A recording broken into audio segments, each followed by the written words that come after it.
रामू काका की नजर में तुम सिर्फ एक कोठे वाली हो।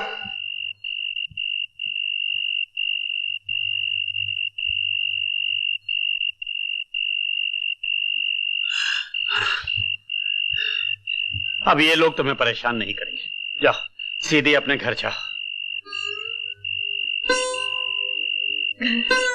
आज के बाद अपनी मनु शक्ल मुझे दिखाई तो मेरा मरा मुंह देखेगी।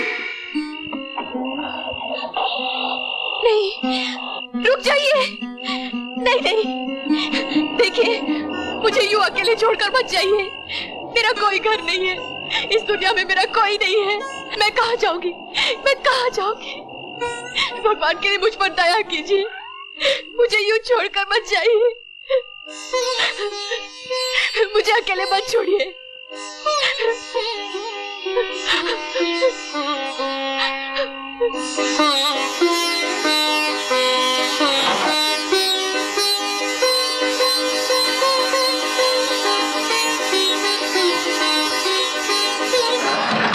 मैं गंगा जल की तरह पवित्र हूँ।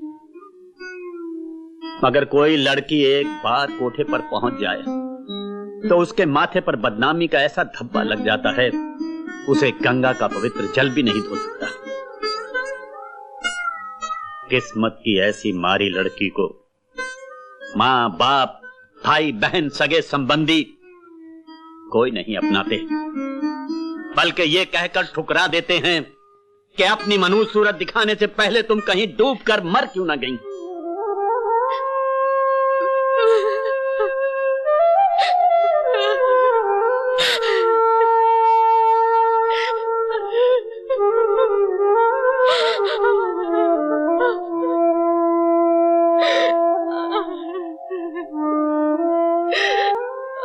तू अपना दिल क्यों छोटा करती है? मैंने ये जमाने की बात की है, अपनी नहीं। आज से तू मेरी बेटी है।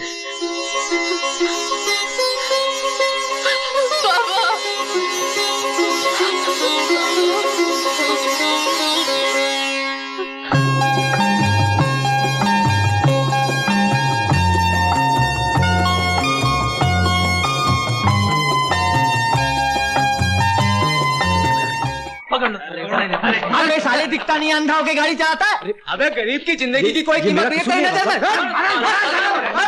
ये क्या कर रहे हैं? रुक जाइए, क्या कर रहे हैं आप? देखिए भाई साहब, कसूर इनका नहीं मेरा है। मुझे सड़क पर नहीं फुटपाथ पर चलना चाहिए था। इन्होंने तो ब्रेक लगाकर मेरी जान बचाई है। आप लोग जाइए, भगवान के लिए आप लोग चले जाइए। ठीक है, आप कहते हैं तो जाते हैं। चलो भाई, चलो यार, अपने को क्या लेना है। देखिए आप भी जाइए, जाइए।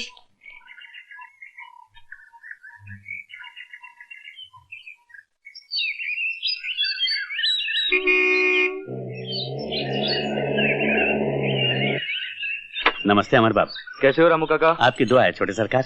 जरा मेरा सामान डिक्की से उतरवा देना। जी, बड़े सरकार भी अंदर ही हैं। अच्छा तो फिर जाओ ना, ढूंढो ना उन्हें। जी पता नहीं कहाँ है। क्या हुआ? क्यों ढूंढा रामू को? वो कल मैंने उनको एक सूट दिया था अपनी अलमारी में रखने के लिए। हाँ। सूट तो रख दिया, लेकिन चाबी साथ ले गए। अरे बेटे, आज उसकी छुट्टी है, वो तो कल आएगा काम पे। कल? हाँ।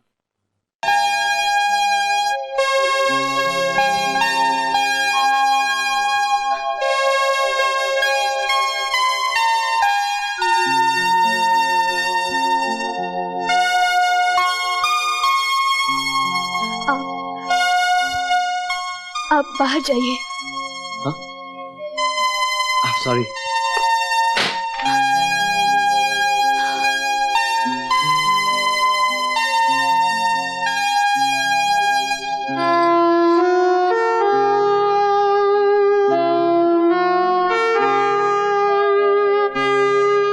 कीजिए, अनजाने में मुझसे बहुत बड़ी गलती हो गई। यहाँ तो रामू काका अकेले रहते थे, अब मुझे क्या मालूम कि आप अंदर होंगी। मेरा नाम अमर है, रामू काका हमारे ड्राइवर हैं। वो भूल से अलमारी की चाबी ले आए थे मैं वही लेने आया हूँ। वैसे रामू काका से आपका क्या रिश्ता है? बेटी हूँ। बेटी? लेकिन रामू काका तो कह रहे थे कि उन्होंने शादी नहीं की।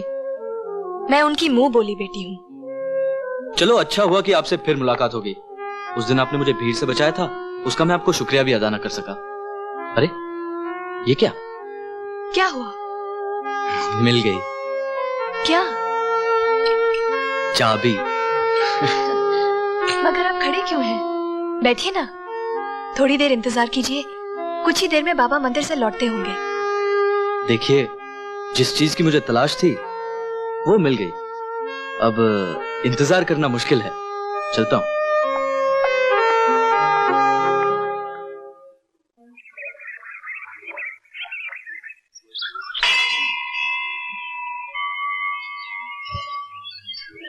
अरे अमर बाबू, ये आप क्या कर रहे हैं? रामू काका, मैं अभी आपकी बेटी से मिलकर आ रहा हूं। अगर आप मुझे उसके काबिल समझते हैं तो मुझे आशीर्वाद दीजिए। अमर बाबू, हाँ करने से पहले भगवान को साक्षी रखकर मैं आशा के बारे में आपको सब कुछ बता देना चाहता हूँ। बिटिया दुल्हन बनी पनीर मेरी। अरे आशा बेटी, आज तो कमाल हो गया, आसमान धरती पर उतर आया। वो हमारे सेठ है ना, उनका बेटा अमर, उसने मंदिर में मेरे पांव छूकर मुझसे तेरा हाथ मांगा। मैंने एकदम हाँ नहीं की। पहले मैंने उसे तेरे बारे में सब कुछ बता दिया, फिर भी जब वो नहीं माना तो मैंने उसे वचन दे दिया। मैंने ठीक किया ना?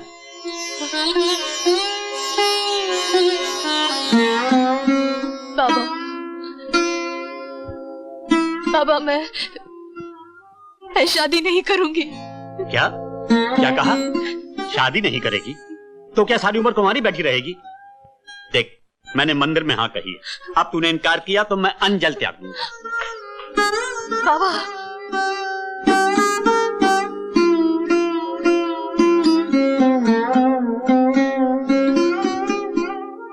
बाबा चलिए खाना खा लीजिए। जीती रहो बाबा। बेटी, अमर बहुत अच्छा लड़का है, बहुत अच्छा।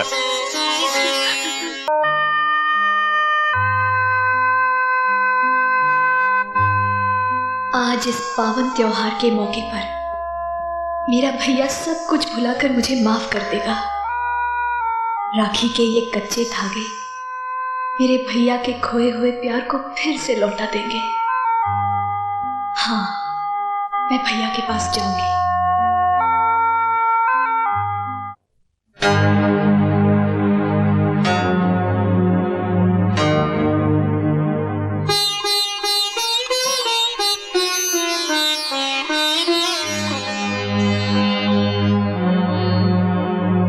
बहन भाई के पवित्र रिश्ते की मौत तुम्हारे हाथों से हुई,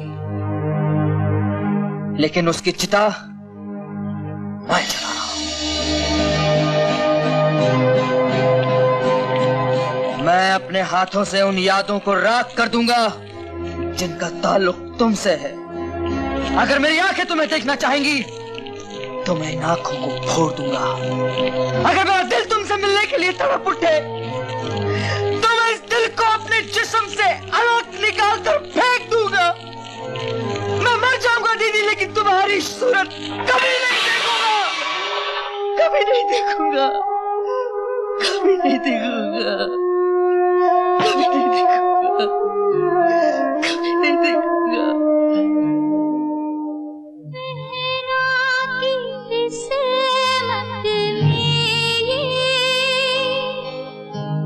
दुख भी लिखा था सहना, प्यार भी भैया आए पास की ना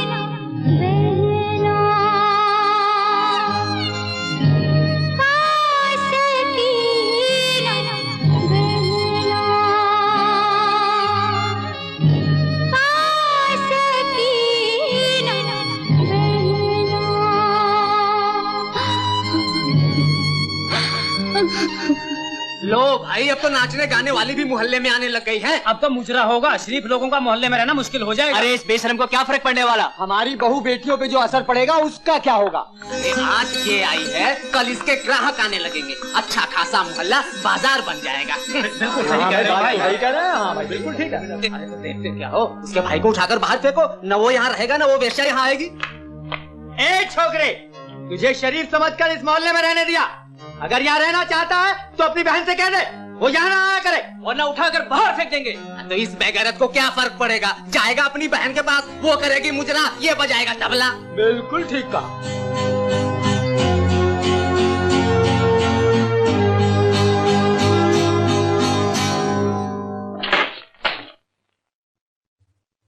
कहाँ है आशा? कहाँ है आशा? बुलाओ उसे। जब मैं उससे रिश्ता तोड़ चुका हूं तो वो मेरे घर क्यों आई? आज मैं अपने हाथों से उसका गला दबा दूंगा। वो यहाँ से चली गई है। तुम झूठ बोलती हो। अब मैं किसी औरत की बात का यकीन नहीं कर सकता। बड़ी नफरत है तुम्हें औरतों से? क्योंकि औरत का दूसरा नाम झूठ है, फरेब है, मक्कारी है और समाज के नाम पर एक कलंक है। वाह बरसुदार वाह, ममता भरी लोरी से मर्द को बचपन से जवान करने वाली औरत फरेबी हो गई, और औरत की कोख से जन्म लेकर उसकी गोद में पलकर उसकी इज्जत का सौदा करने वाला मर्द देवता हो गया।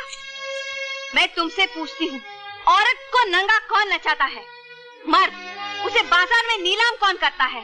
मर्द। उसे वेश्या कौन बनाता है? मर्द। और ये मत भूलो कि तुम्हें जन्म देने वाली तुम्हारी माँ भी एक औरत है, और नागिन बनकर मेरी गैरत को डसने वाली मेरी बहन भी। झूठ। तुम्हारी गैरत को डसने वाला भी एक मर्द है। क्या? हाँ, तुम्हारी बहन यहाँ नाची थी सिर्फ तुम्हारी जान बचाने के लिए, और उस देवी को तुम नागिन कहते हो? अरे नाग है वो पुरुषोत्तम लाल, जो तुम्हारी बहन की इज्जत को डसना चाहता था, लेकिन वो देवी अपनी जान पर खेलकर इज्जत बचा कर ले गई। अगर तुम अपने आप को मर्द कहते हो तो मर्द के अंदर के उस शैतान को मारो जो पुरुषोत्तम लाल जैसे लोगों में छुपा हुआ है।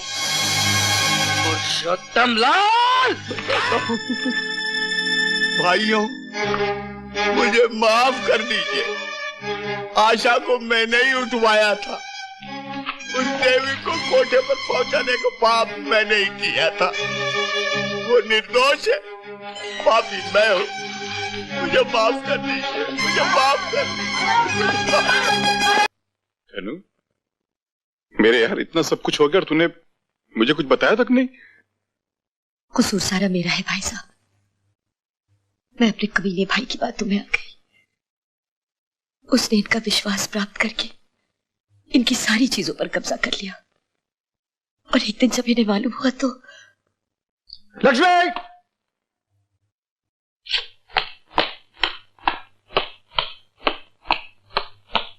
लक्ष्मी! जी? तिजोरी की चाबी दो। क्या बात है?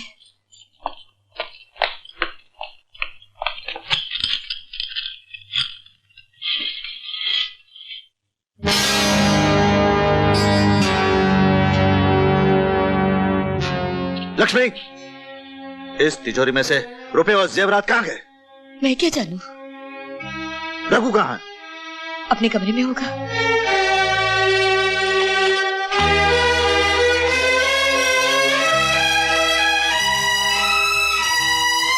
रघु! जय रघुनंदन। चिल्ला क्यों रहे जीजाजी?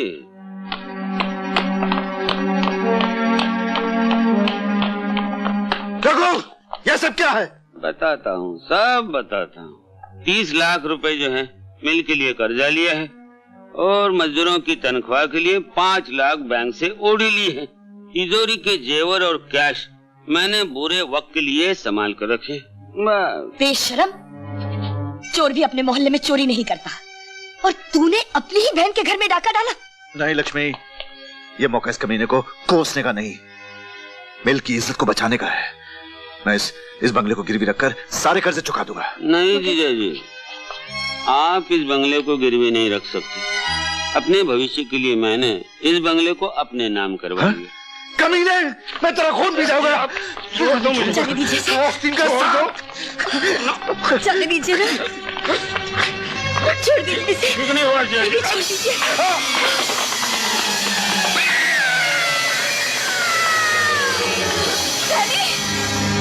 डैडी, उसके बाद इनकी आंखों की रोशनी हमेशा के लिए चली गई और हमें मजबूर होकर शहर छोड़ना पड़ा। मैंने जरूर कोई पाप किया था जिसकी सजा मुझे मिल गई। ऐसा मत कहिए,